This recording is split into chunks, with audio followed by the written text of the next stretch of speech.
Hey, what's up, guys? This is D. Do us a favor and check out our Patreon page. It's patreon.com/the Team House. You get both Team House episodes and Eyes on Geopolitics episodes completely ad free. You get them early too. You can ask us questions. You can also watch the Team House episodes live as we shoot them. And you help support the show and support what we're doing here. It's patreon.com/the Team House. Those links are in the description, or if you're listening, it's in the show notes down below. So you can click it real quick and easy. And it helps us keep the lights on. So we appreciate it, and we appreciate you guys listening. Thanks a bunch. Hey, everybody. Welcome to another episode of Eyes on Geopolitics, a midweek episode. It's been busy around here, so might as well do an extra episode a week. We have Jack Murphy for our resident Irishman, so happy St. Patrick's Day to everybody who celebrates. Jonathan Hackett and Andy Milburn. A lot going on, as usual. We just saw, just like update, like terms of news, we saw the defense ministry get smoked in Iran yesterday or last night, I guess they confirmed it. We have a bunch of news, actually, that happened, and we didn't talk about this beforehand, but we just saw Joe Kent, he's like head of CT, resign and say because of the Iran war and that Israel basically dog walked us in. I really wanted to talk about, because I've seen it like popping up in the press and like actually talking to like regular people. They're like a lot of people are worried about like a possible like Iranian sleeper cell attack or a Hezbollah sleeper cell attack. And I wanted to talk to the experts to see like what the actual, like, is it actually possible? Is there a real threat? We've seen three actually attacks. One in a synagogue. That was a Lebanese person whose family died. He rammed into the synagogue and killed a few people. We also saw the Austin shooter, and what fort was he at? There was another guy too that shot up a bunch of people, and then the cadets stabbed him. And killed Old Dominion University in Yeah, Norfolk. there you go.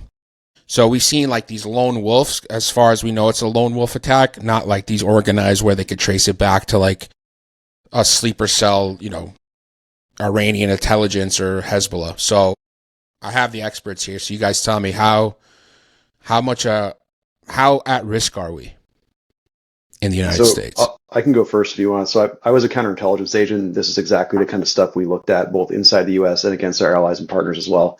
And counterintelligence always looks through the eyes of the adversary, which we call red, to understand the red's perception of blue, which is the friendly forces. So in this situation, I'm looking through the eyes of Hezbollah to think about how do they want to do stuff inside this country. And they have people here. They have ideas. They have, goals that they want to achieve, but there's a missing ingredient for any threat, and that is capability. So they could have intent all day long. They can dream about these big plans, but if they don't have the capability to do it, it's very low threat, right? So that's what we're always looking for from the exploitation side and the neutralization side. As far as counterintelligence is concerned, that's what the FBI is going to be looking at right now is, okay, they have the intent, not much we can do about that. You can't kill an idea, but we can reduce capability on their side, or we can look at the things they might be interested in and get ahead of them so that when they go try to use those capabilities, they don't work out the way they expected them to. This is kind of a basic level to look at this picture. When we talk about sleeper cells, it's important to define what does that mean? Because like you mentioned, D, there might be an inspired lone wolf that just doesn't attack. That's not a sleeper cell. A sleeper cell, like but definitionally, is a much deeper, long-term thing where the person was sent there way ahead of time with a very simple mission statement, and they remain quiet and integrated into the community, working in that community like a normal person for a long time until they receive some form of activation to do whatever it is the task was that they were sent there to do. That means that years, many years in some cases, that they have to be doing this. The mission has to be very simple because things will change over time. And if you give them too detailed of a mission, that mission might not even exist. That capability might not exist in the future when they're activated. And that's important to think about now because this is kind of a black swan situation where the way the US and Israel are attacking Iran, that's very difficult to predict when and how that would have happened. It could have just been something like, if there is a war in Iran, do X. It might be something this simple. And the individual that is a sleeper would not be sent there alone. They wouldn't know the others in the network, but they would not be alone. And this means there's compartmentalization that has to happen, and there has to be a handler overhead that's actually helping to coordinate the activities of these individuals. So that introduces another layer of complexity. And we have seen how Iran has done things in the United States in the past, and also compared to other countries, it's very different than how they operate in the United States. I can get into official and non-official activities they've done, especially using business cover for commercial activity cover for what they're doing in the United States. But on the whole, they've been pretty amateur in the United States. And it's not because they just suck. It's because their capability level, like I mentioned earlier, is low for a variety of reasons, not least of which is it's difficult for a handler to get into the United States, which means they typically have to communicate over distance through phones or other electronic means, or through non-personal communications like leaving notes somewhere or something like this. That's a limitation on their capability. It's a limitation on what they can actually achieve when they're here. The other problem is money. They're not part of the SWIFT banking system they haven't been since 2018, so they either have to use a hawala or some kind of other activity to conceal the origin of the money they're using to pay for these activities. There is an example in 2011 where it was around $250,000 they were trying to pay to a cartel member to give a weapon to a gentleman in Texas who was supposed to go assassinate the Saudi ambassador in Washington, D.C. The cartel member said, "Hey, I'm a cartel guy. I'm going to go tell the DEA that this is going on because I don't want to be involved in Iran." And that's actually how the U.S. found out about that, which is kind of interesting. And that was a very expensive operation that just evaporated because the capability was so low. I'll stop there at that kind of functional level, and we can talk more about it. But that's how I would kind of like set the frame around this discussion. Yeah, I think that's a great frame too, John. The question of capability is so important. And another example I would make to people that demonstrates where there was a capability, a surprising capability even, was when the Russians began the full-scale invasion of Ukraine and these sabotage cells suddenly activated across Russia. You saw military infrastructure, oil infrastructure, really across the breadth of the country going up in flames. So there was an intelligence or intelligent entity or entities that absolutely had a capability. I mean, they had the people in place, but they had the capability, meaning there was pre-planned targeting packets were done up, and there were cache site locations full of explosives. And those cells were activated through some sort of covert communications method or CovCom. So that's one example of, where you see a capability doesn't come out of nowhere. So when you see a bunch of strikes like that happening, it lends itself to the safe assumption that there is an intelligent entity behind this. It's not lone wolves. It's not, it's not just dissident groups. I mean, dissident groups don't come out of nowhere with a capability like that. It takes them time to evolve and find their way with those things. So that's one interesting example to look at. The other I was mentioning to John before the show was and we get into a little bit in detail, but the book Burn, Bomb, Destroy about the German sleeper cells that were here during World War I, conducting acts of sabotage, also quite amateurish, but it evolved over time, and they used incendiary devices, probably not that different than the stuff that the cells in Russia used, 100 years later, to destroy ships, ships that were on their way to Europe. And when it really got effective, again, this question of capability was when you're using sleepers, you're using a surrogate force or something of this nature. I've had a CIA officer describe it to me because he did do this in Afghanistan. He's like, imagine trying to play pool and you're sitting on top of a overturned trash can 10 feet away from the pool table, and you got like 3 cues that are like duct taped together, and you're like trying to like hit the ball and knock the 8 ball in the corner pocket. It's like, that's kind of what you're trying to do. The further away from it you are, the harder it becomes to control those operations. With the German case, they became effective once they got a no shit German intelligence officer into the country to start coordinating and running some of that stuff. And then that brings us to a more current situation with Iran, and are there sleeper cells in the United States? Just a couple things to tag on to what John already illuminated there. There's one case back in the 1990s. I just had to look it up to get the name right. It was Captain Will Rogers III, the skipper of the USS Vincennes in San Diego. There was a bomb found in his van, and to this day, I don't think it's ever been fully explained what that was about. There's thoughts in the intelligence community, or there has been over the years, that was an Iranian plot. But the Iranians also whack people globally. I mean, they're not like cautious about that. There is an Iranian op in just say in Europe that the bomb didn't go off, but when they deconstructed it, it was a very advanced bomb. It shocked a lot of people in the security community in Europe. So the Iranians don't have a lot of hesitation with this sort of stuff.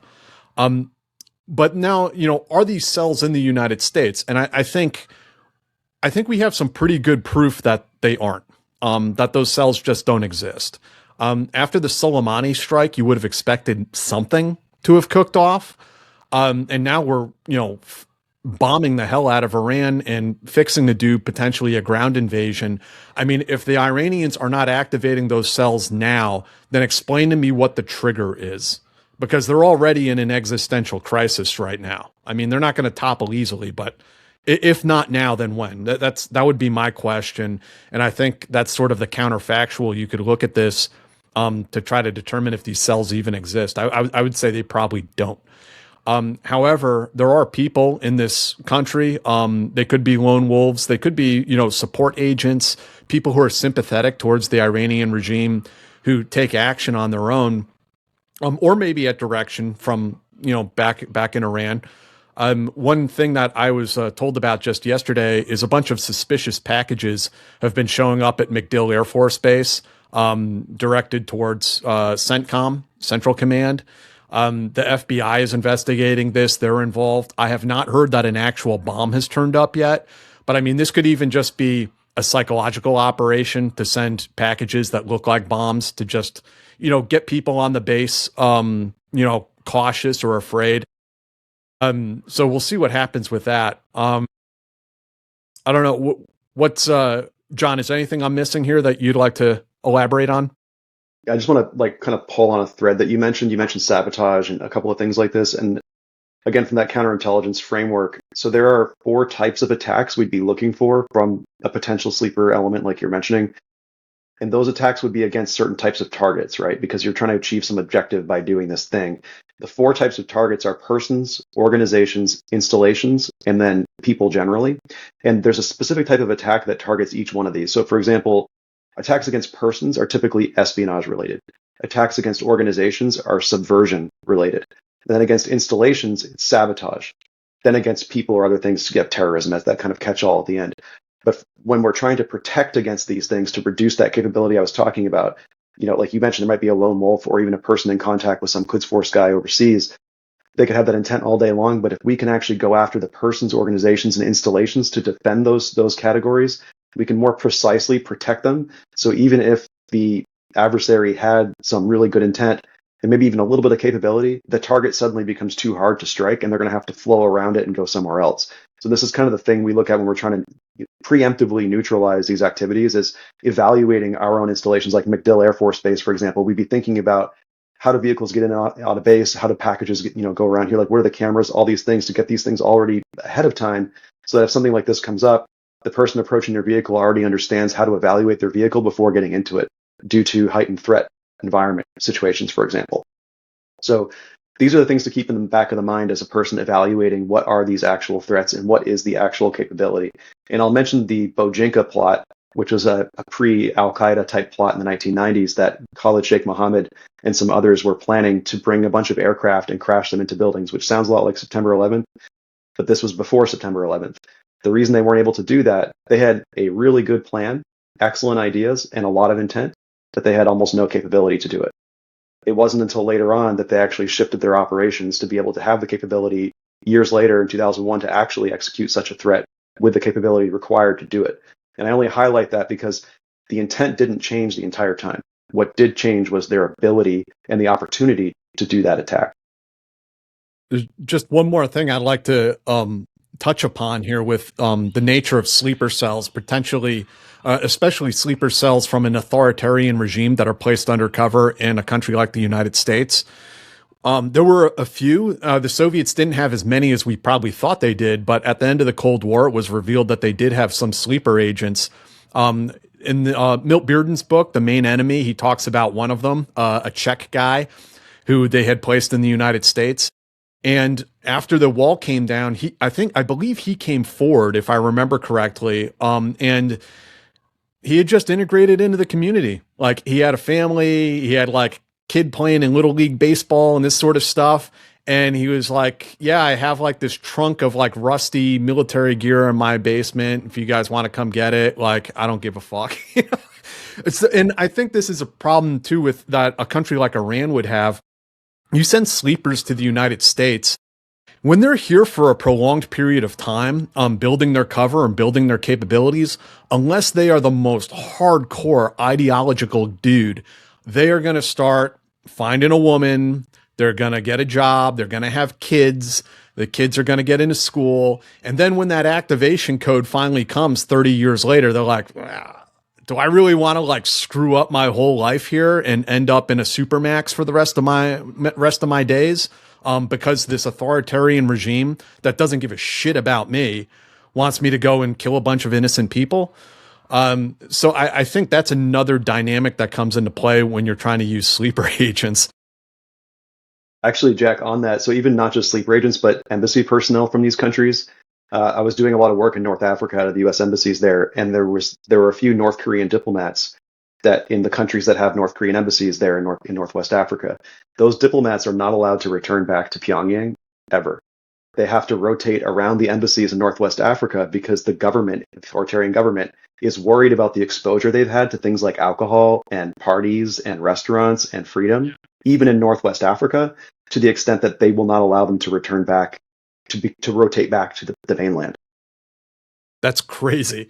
What I'd heard is that the embassy personnel from North Korea have to travel around in threes To make it troika. To make it impossible for the agency, for CIA to recruit them. We had the same thing with the Chinese as well. When I was on the defense attaché staff, the Russians would always come in a group of three, the troika. The Chinese would always be in a group of three, and we wouldn't interact with the North Koreans, but they also would, and so would the Iranians, because they know themselves. The government knows that this is going to happen. Right. It's this like mutually assured destruction. Everyone's spying on everyone else and even going to the snitching on one bathroom. another. They had to go to the bathroom in threes at any events that we were at. It's wild. Thanks to me, and you guys. Andy, restart what you were saying. I apologize. You were muted. Am I muted now? You're good now. Do you customarily mute me during these podcasts? You were yelling at Richie. Oh, okay.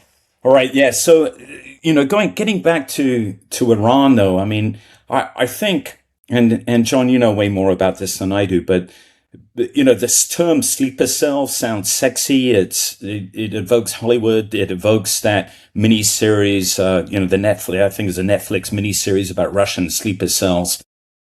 But I think it's fair to say, I mean, that's not the way the Iranians operate. They can't afford to operate that way. As Jack pointed out, what put a cell into the United States and with the instructions to act if a war comes, if war occurs. I mean, neither Quds Force nor Hezbollah has that kind of resources, although, and that's just not that modus operandi, right? I mean, they plan for specific operations and they insert people for those operations, but they don't send people to the United States for 2 or 3 decades and have them integrate in American society, apply for green cards and residence, all of this, just on the contingency that something might happen. And I think, although there's another factor to this, right? Or again, I mean, although this is a super sexy topic that's likely to get everyone's attention, if you are planning this from an Iranian perspective, domestic attacks within the United States are actually a relatively hard target. You've got plenty of softer targets spread out across not just the Middle East, but globally. U.S. interests overseas, diplomatic missions, military bases, as we've seen, even military bases that should be hardened in the Middle East are still subject to attack from the Iranians, where they can cause casualties without all the planning and everything else involved in putting action cells within the U.S. So, I'd say that there's just no chance. I mean, very little chance of a Hollywood sleeper cell type scenario. And what we've seen historically are small targeted networks, that are put in for a specific mission. and the other thing is, I think we kind of conflated, and I'd like to hear your thoughts on this, John. Direct Iranian action, which would be Quds Force, right, which is Iran's external operations arm, IRGCs, and proxies like Hezbollah. Hezbollah does have an overseas, a section that's focused on overseas operations, and I forget what it's called. It's like the IJO or something. John, you probably know that. Yeah, Islamic Jihad Organization. Yeah, but as far as, there was an attempted attack on the Saudi ambassador right back in 2011. But aside from that, we've seen mainly, fundraising, logistics, procurement. That's kind of the things that they focus on mostly, and integration with criminal networks in the Western Hemisphere. That's a great point. So actually, it just seems to me. I'm sorry. It just seems to me. Go ahead, John. I was just going to mention the financial thing you're talking about. So Latin America, in particular, Brazil, for example, has 6 million Lebanese people. There's almost as many Lebanese people in Brazil as there are in Lebanon.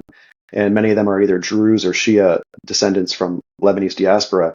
And Hezbollah's main source of money, even though the regime pays them a lot of money, their main source of money is drug sales. And a lot of those drugs are from South America, especially cocaine being sold in Africa. And Dakar, Senegal is the main entry point into the entire continent of Africa from Latin America, which is a Hezbollah-controlled throughway. And actually, in Dakar, Senegal, there's a big Hezbollah problem. And there's also an Iranian embassy right down the street from the Hezbollah house that they live in. Our team house was across the street from where the Hezbollah house was when I was there. And it's a very interesting little microcosm of what they're trying to do to fund themselves.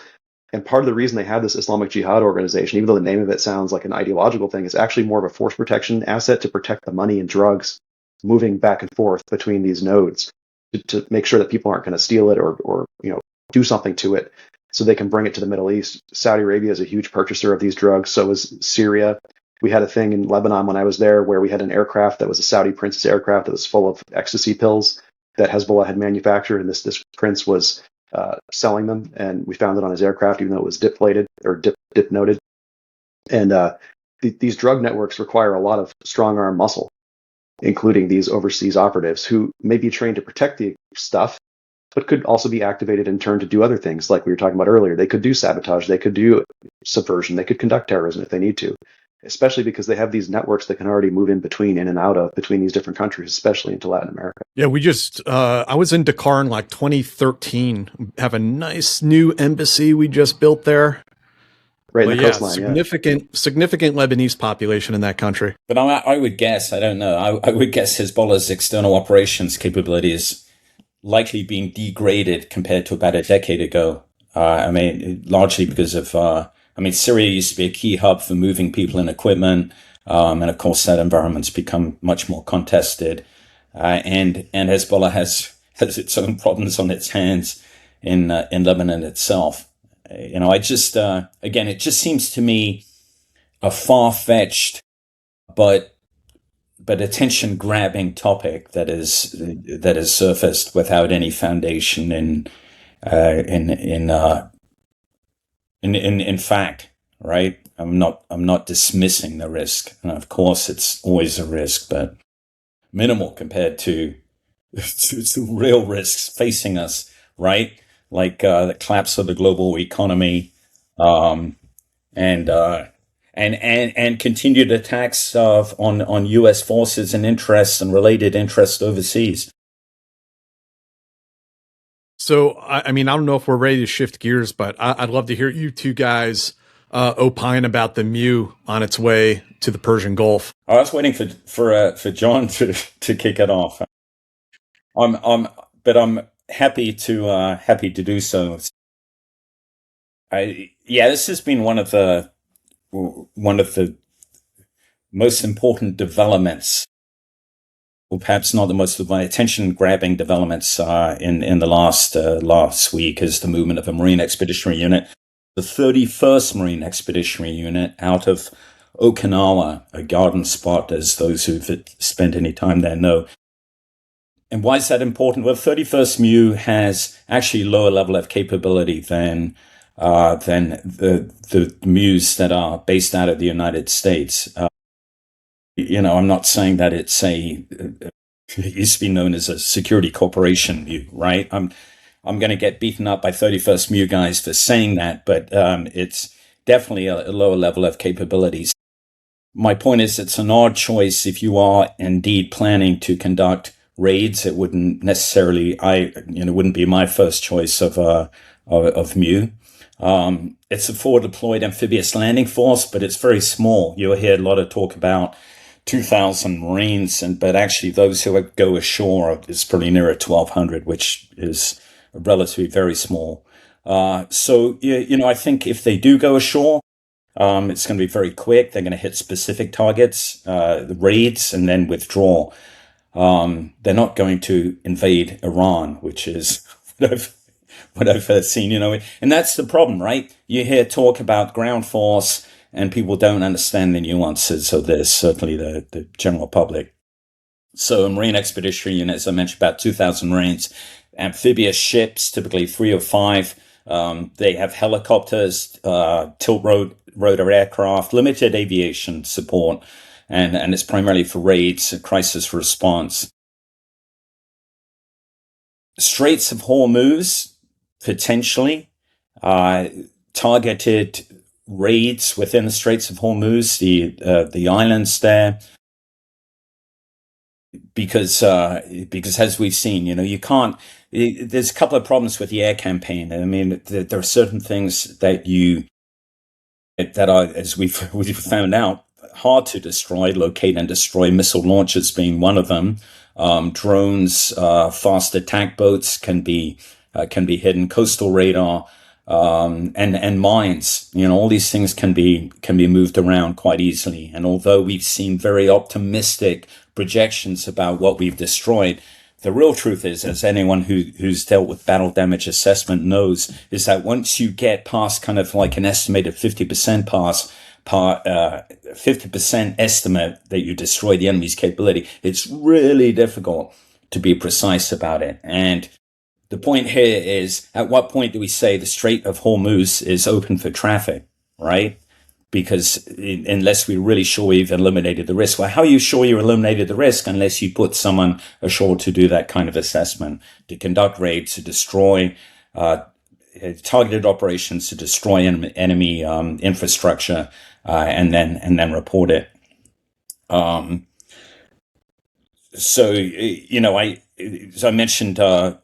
mentioned missile launchers. There's on these islands. There's also the potential for underground storage of missiles and other weapon systems.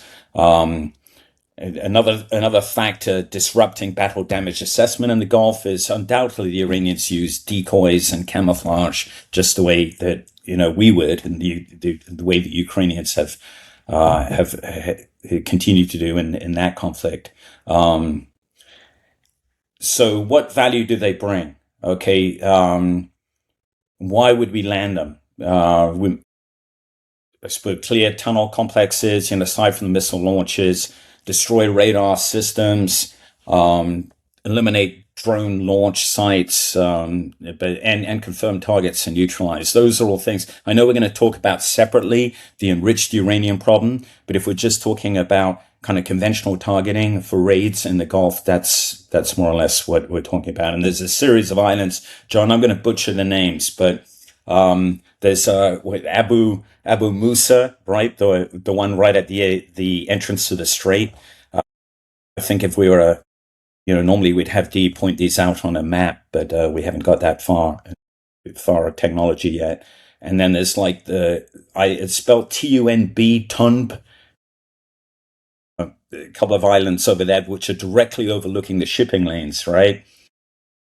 And Kesham Island, which is near Bandar Abbas, which is major, of course, Iranian support. And we know that at least open source intelligence suggests that that's been supporting drone attacks. So any of those islands could be the target for raids.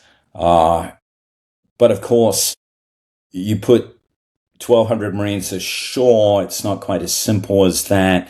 It's a major operation. You're going to have all kinds of support for that. And of course, you elevate the risk. It's huge. Oh, hey, I forgot Karg Island.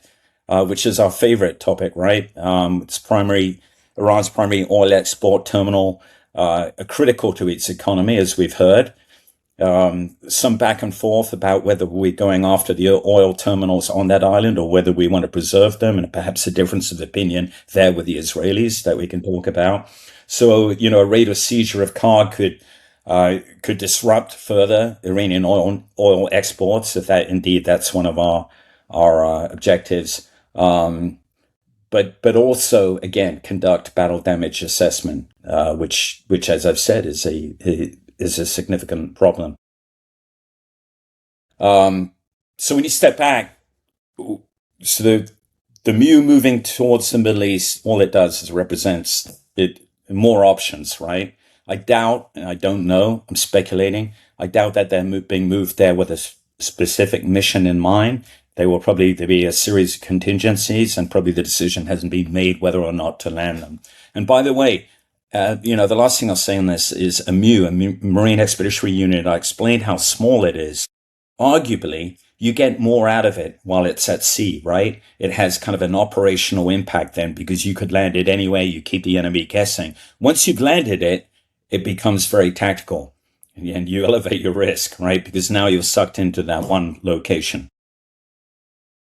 And I want to talk about the Straits for a minute there. You talked about, Andy. It's really important because when we're talking about measuring how safe are the Straits, whether we've reduced to 50%, 90%, et cetera, looking at absolute numbers of Straits transits on February 27th, there were 140 plus per day of oil vessels.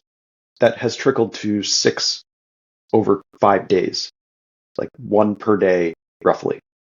There were 11 Iranian vessels in the Persian Gulf in the past couple of weeks that were able to transit out and bring oil to China, which is why they're actually selling more oil right now than they were before the conflict started.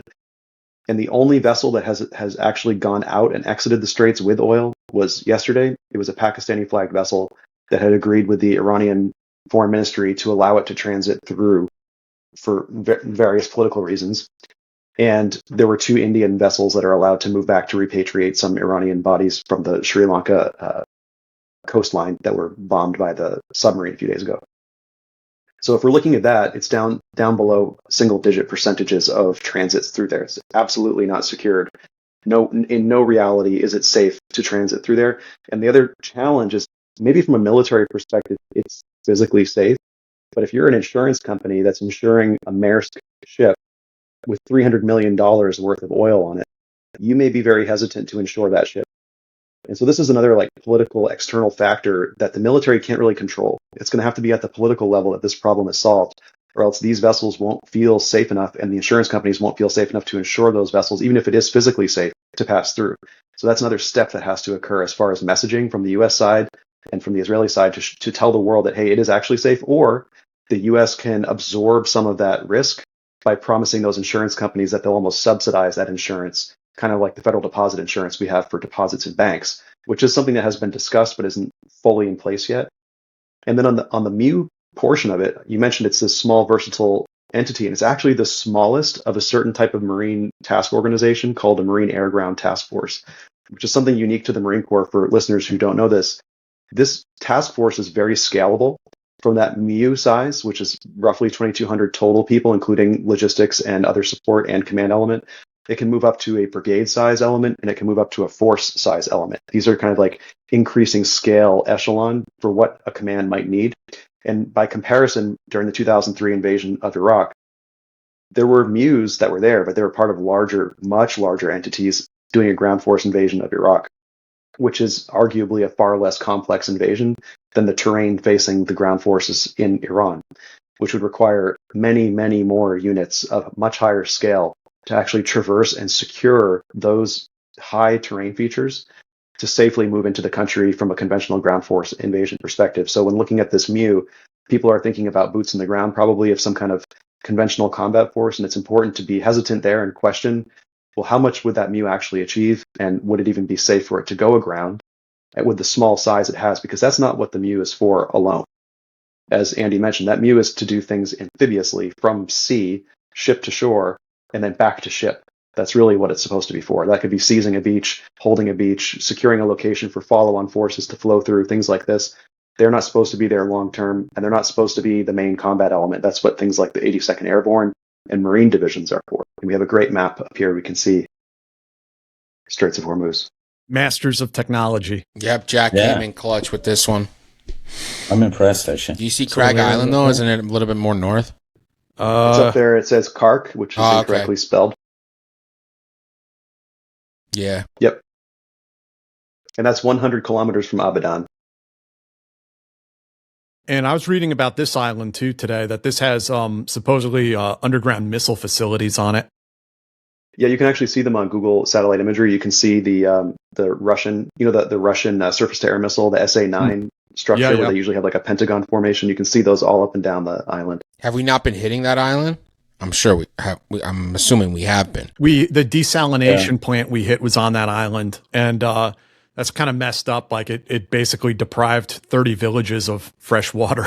I mean, I don't know how. Isn't that a war crime? I'm not a JAG, but it sounds like it. Well, remember, we don't have those silly rules of engagement anymore. Oh, yeah, that's right. No more politically correct wars. I'm so excited about that.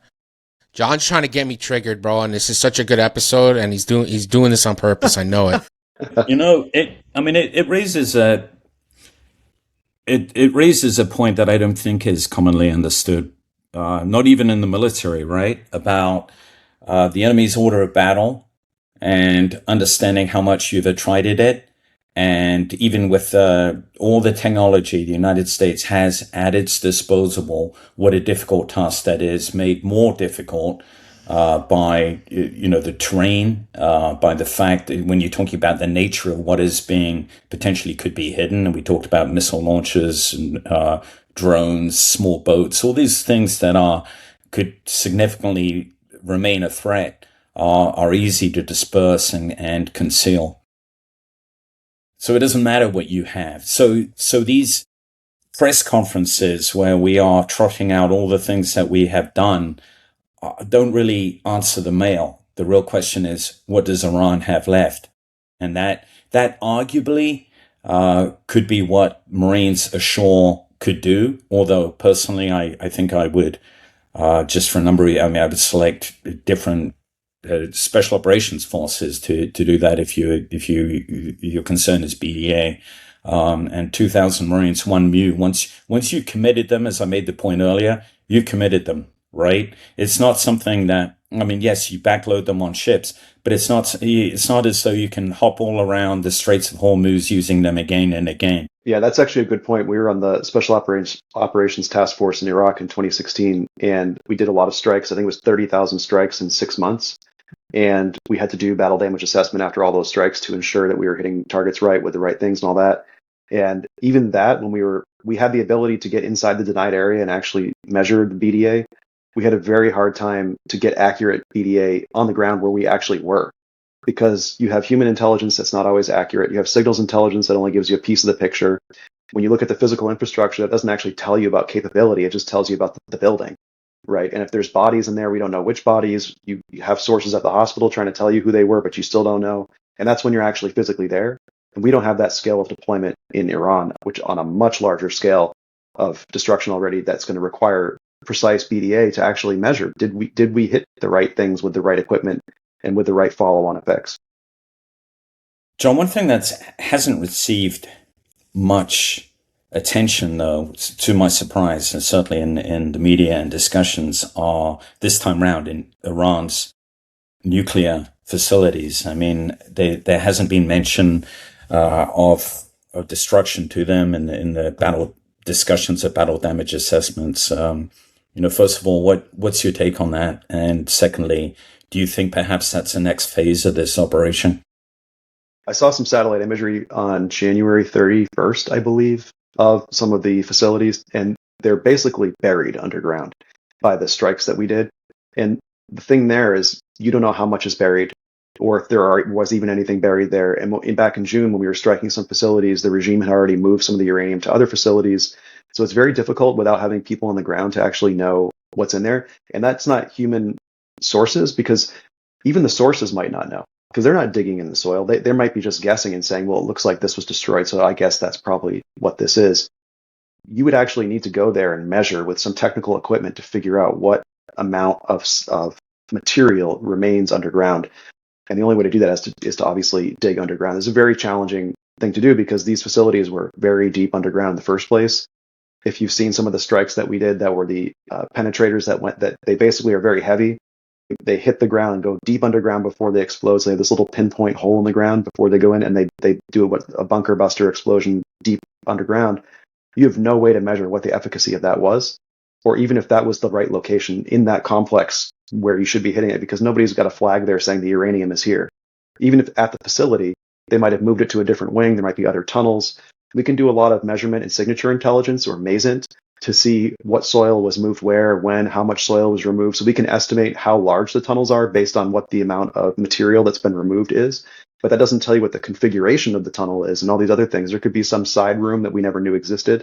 So there's a lot of variables and difficulties on top of this. Even if you had a good human network in the country, it's a kind of a black box without actually physically being there with the tools you need to measure this material. Yeah, and there's no, when there's talk about not just damage to facilities, but the potential of securing enriched uranium itself, right? You see that speculation. One of the core problems is, aside from the fact that, as we talked about, damaged facilities doesn't necessarily mean that what we've seen from damaged facilities doesn't necessarily give us an accurate picture.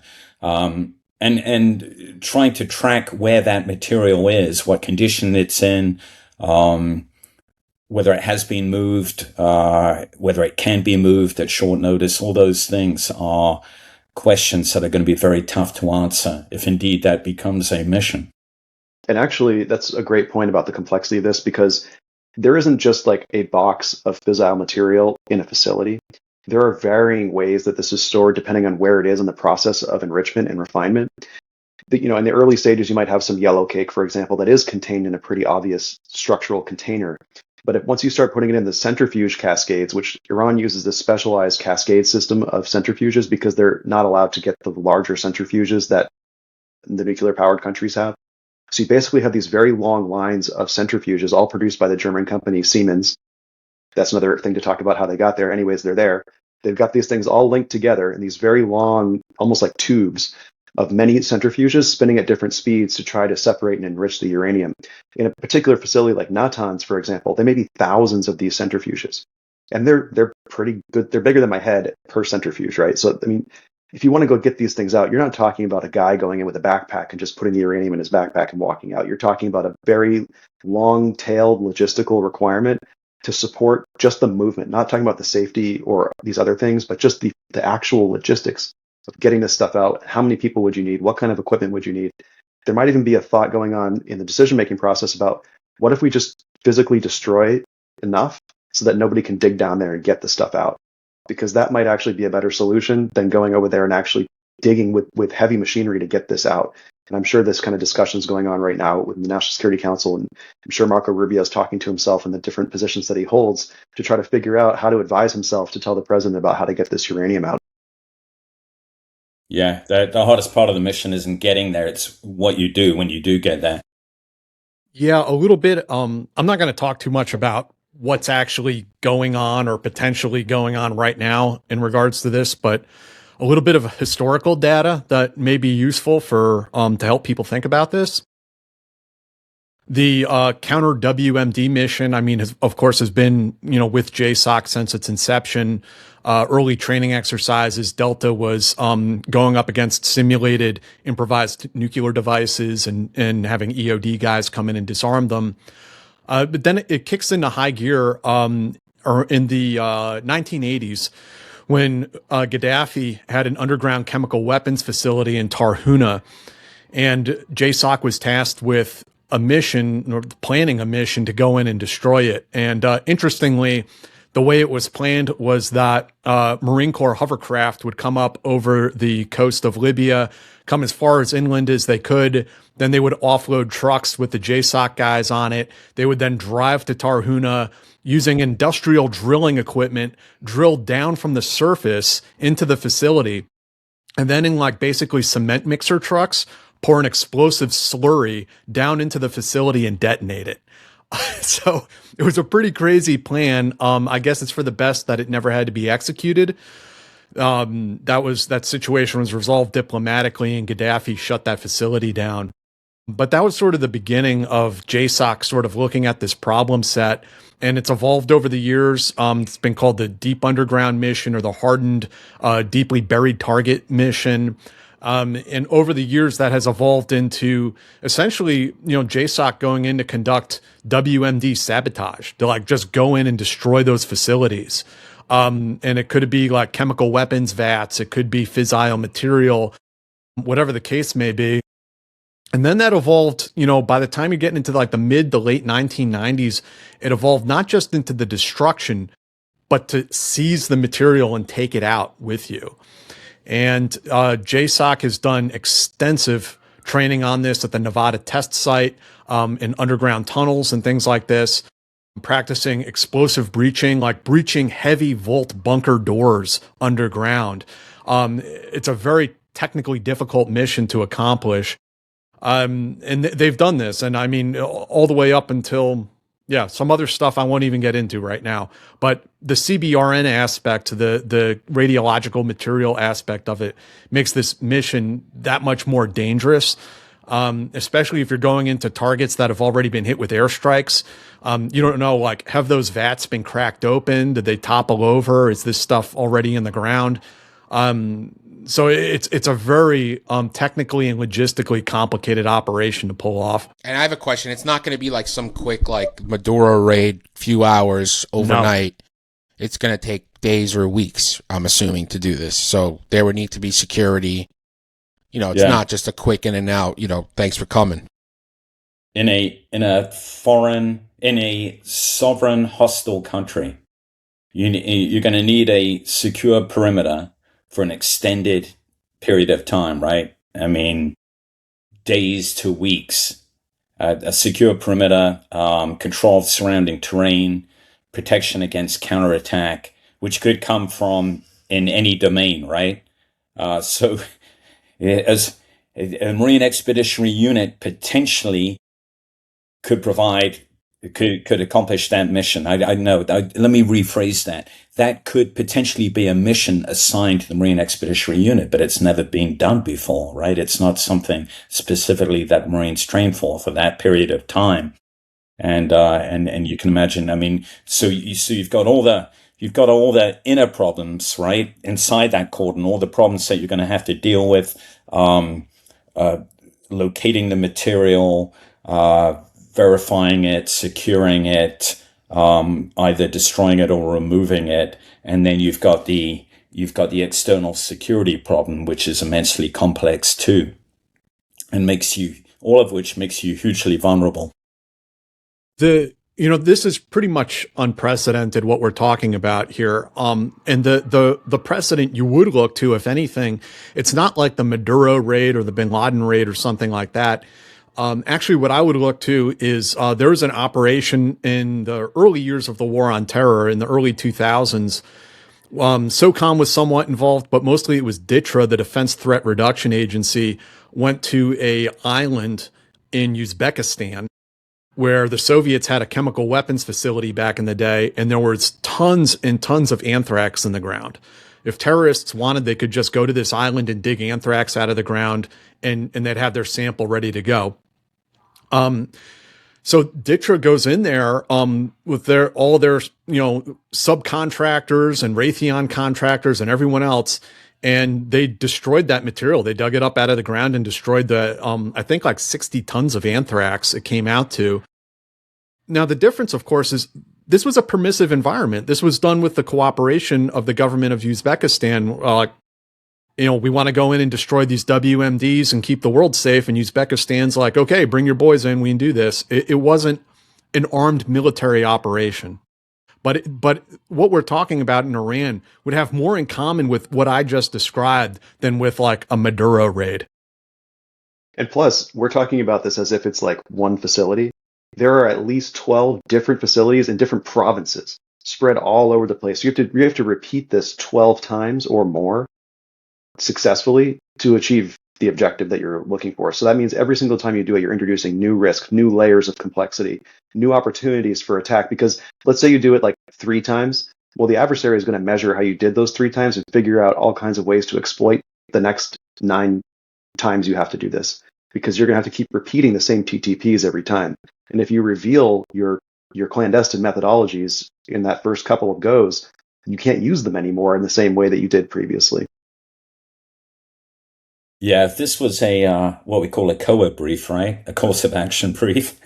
you look at the cons that we've stacked up here, and it's very difficult to think of pros that would balance against those cons. And yeah, strategically, Andy, I mean, you look at this kind of operation that we're talking about. Explain to me how this brings us closer to victory in Iran. How does this bring us closer to a democratic Iran? Okay, you're getting some fissile material out of the ground and denying that to the Iranian government if they ever get back on their feet to the point where they can recover that stuff. But this doesn't really bring us closer to a victory or a win. And the kind of win even that, President Trump seems to desire. I don't think it gets us closer to his own stated objective here. It's similar to Desert One. I always go back to Eagle Claw in Iran, because this is a very similar thing where there's that risk benefit in the military planning side of it. Then there's the political choice to do it anyway, even though it's extremely risky, and a commander would never give this green light unless the president tells him, like, you're doing this. And it's the same thing where there's these layers of especially air and logistics capability that there's so much complexity in there, and it only takes one crash at a fuel bladder in a desert to change the whole thing in a direction that you didn't expect and that the people just will not accept. Yeah, the difference being the rescue of U.S. hostages in Iran arguably was a strategic imperative, right? Correct. Whereas securing enriched uranium in sites in Iran, it's hard to align with any strategic imperative that would justify the level of risk. Yeah, especially when it's buried under rubble. They don't have any access to it, apparently. Okay, well, I'm glad we dealt with that one. Yeah, let's also not forget that the uranium was on the table right before we started bombing Iran to be sent to. It also didn't exist in 2015. Well, it gets back to perhaps a lack of coherence in describing what the end state is, the desired conditions are for termination of hostilities, right? And we haven't seen yet kind of a coherent statement. So we're speculating. And I'm sure military commanders, I don't know, but I hope that they are saying, hey, boss, we're going, if our goals are reduction of Iranian capabilities, right, to the point where Iran is effectively neutralized and cannot do X things for X period of time, then these are the conditions that need to exist. And we are 1 week, 2 weeks away from achieving those conditions, right? That's kind of the conversation that should take place. But, boss, if you want to destroy the nuclear facilities and set them back 6 months, 1 year, 2 years, then we need to extend the campaign by X number of time. And finally, if you want a regime change, we just can't get there from here, not with an air campaign. Hopefully these conversations are taking place. Spoiler alert, they're not. Yeah, well, sorry. I'm sorry to be a doomer, Debbie Downer on you, Andy. I don't think those conversations are taking place. Well, one would hope those conversations are taking place in an open forum too. I mean, these sort of conversations, that's one of the disadvantages with waging war as a liberal democracy. And I say liberal, little L, all right, liberal democracy, as in, look it up, what it means. Not you guys. I meant for those of our audience who start screaming every time we mention liberal. Is that, you lose a little bit of the opaqueness, right, that an authoritarian regime has about the way it wages war. We owe to the American public, normally via their elected representatives, an explanation of why we're at war and what the objectives are, because everyone's aware of the cost, or perhaps they're not at this stage. Which is a good point that I'll finish on. Really, and I'm not being a hand-wringer here, but I don't think anyone has a clear picture of the overall cost of this war. I'm not talking about the billions a day that we're spending. I'm talking about the effects on the global economy, the effect on our alliance networks. Alliances. Sorry, that was a poorly worded phrase. John, you wanted to talk a little bit about the Iranian elite, real estate portfolio in the UK. Yeah, it's really fascinating. So Ali Ansari, who's this individual that's closely affiliated with Ahmadinejad, if everyone remembers this colorful individual from the presidency that caused the Green Revolution in 2009. So he just opened up 33 new luxury apartments in London using investment money that he got from Iran, which is fascinating because they're not part of the international banking system. They're not part of the SWIFT banking system. And the money was taken from a regime-affiliated account, right? So that's all opening up. But that's not even the biggest dollar amount, because right now, Mojtaba, the potentially alive or dead leader of Iran, has a $100 million real estate investment in London as well. That was just talked about a few weeks ago, that the British government approved this purchase. And it's just a fascinating thing because people think, aren't they heavily sanctioned? Aren't they not part of the banking system? How are they getting this money? The thing is, sanctions have certain levels of efficacy. There are studies done that say that it's actually not as effective as you think. And they're not really effective against an authoritarian state because that authoritarian state controls the black market. So it's the regular people that can't access the banking system. And then this small group of elites can get outside of it and go do things outside the country like we see right now. And a great example of that, Andy and I think we were talking about this a couple of weeks ago with how are they selling oil. And what they're doing is they have these banks all over the world. Bank Melli is an Iranian-owned bank. It's a state-owned bank. Bank Melli has a branch in Hong Kong, and it has a branch in London. It's got a branch in Hamburg and Paris. And these banks are in those countries. They can actually do business in those countries. So if you sell your oil in China for $300 million per vessel, you take that $300 million, you don't send it back to Iran. You bring it over to Bank Melli in Hong Kong and then wire it to London and then go open up your real estate business in Seville Row, right? And this is what's going on. It's very interesting because Mojtaba, for example, the new supreme leader, he's never worked. He's never earned a paycheck. And he has $100 million that he can use to open up businesses and real estate in London. And this is just very important for listeners to understand about exactly when we talk about the regime, they're terrible to their own people, but they're also highly corrupt. And this corruption is the thing that you can see outside the country. Canada, for example, a few years ago, the former central bank director of Iran fled to Canada with $3.7 billion in assets. You don't bring that in a suitcase to Canada. That's wired to Canada, and the government of Canada approves that. We actually have a professor at the University of Pennsylvania who's the son of Masume Ebtekar. And if you remember, during the hostage crisis, there was a woman that was the speaker in English during the hostage crisis inside the U.S. Embassy in Tehran that was the spokesperson for the new colonel of the regime.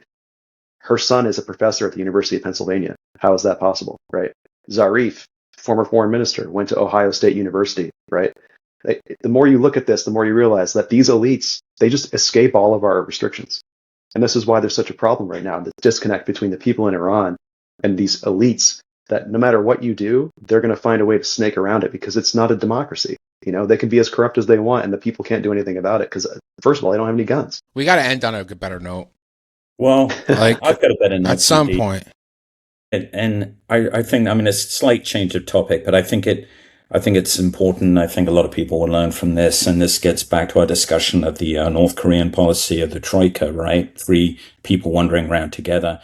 And I want to point out that that within the Marine Corps, our own research of the Troika has really revealed that it's ineffective totally. So we used to operate, and this ties in with Okinawa too, because this is the Liberty policy in Okinawa, that 2 Marines, it used to be the buddy program, right? But then we discovered over the course of, maybe 4 decades, that where one Marine gets drunk, the other's likely also to get drunk. So the policy became they had to travel in a troika.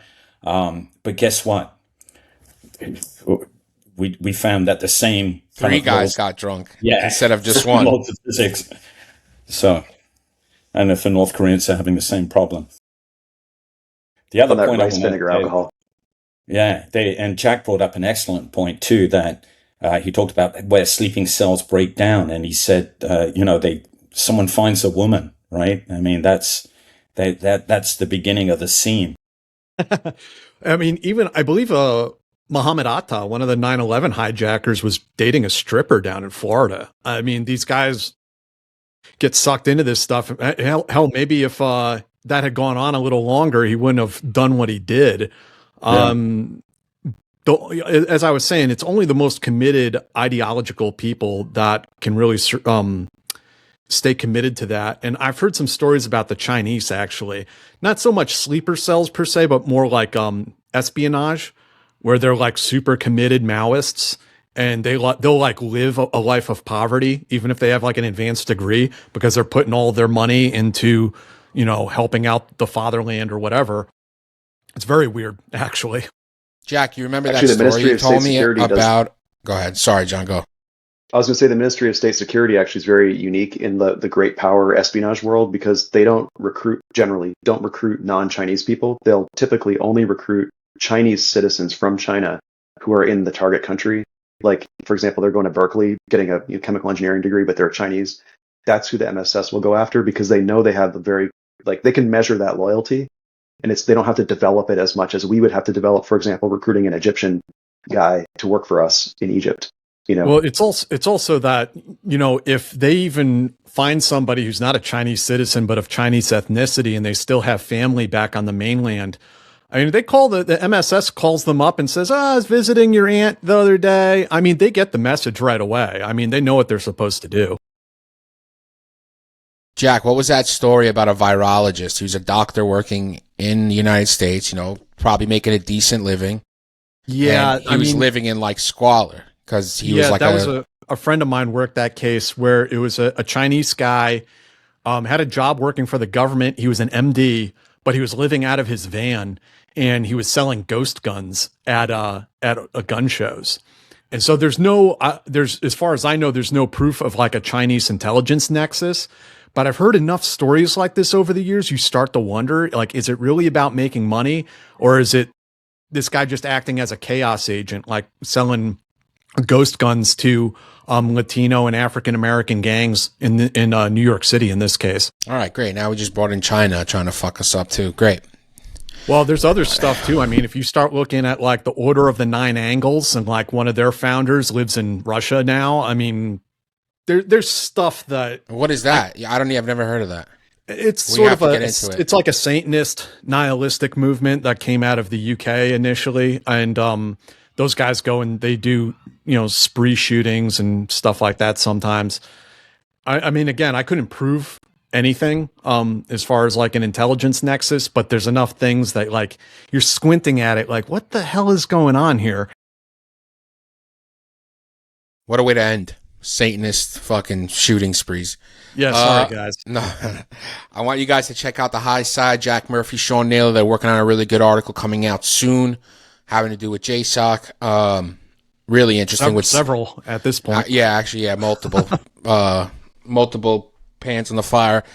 The with Zach Dorfman, right? He's helping out on one of them. What else we got? Andy Milburn, of course. Andy, give us a flex. Just show us one.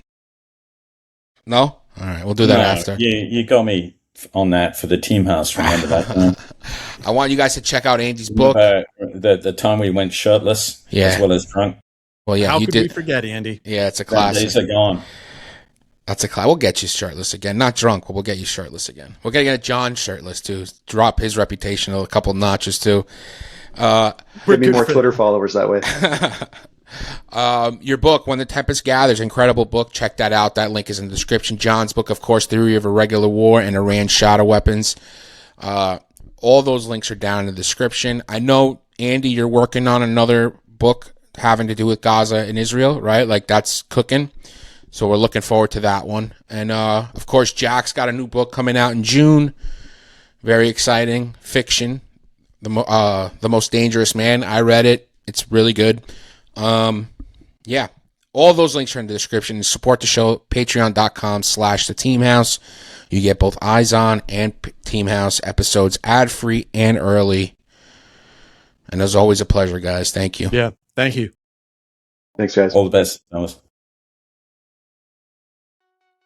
everyone. I want to tell you about my new novel, The Most Dangerous Man, out in June. It is a novel about a regimental reconnaissance company soldier who who gets kidnapped while he's on a mission to West Africa. And when he wakes up, he finds that he is now being hunted for sport by a group of tech billionaires through the wilds of West Africa. This book is based on stories that I heard over the years about safari guides taking wealthy clients hunting for poachers on game reserves in Africa. I took that and I took a century-old short story, The Most Dangerous Game, and modernized it. And the product is this book, which I think will feel contemporary and resonate with audiences today. Thank you, and please check it out.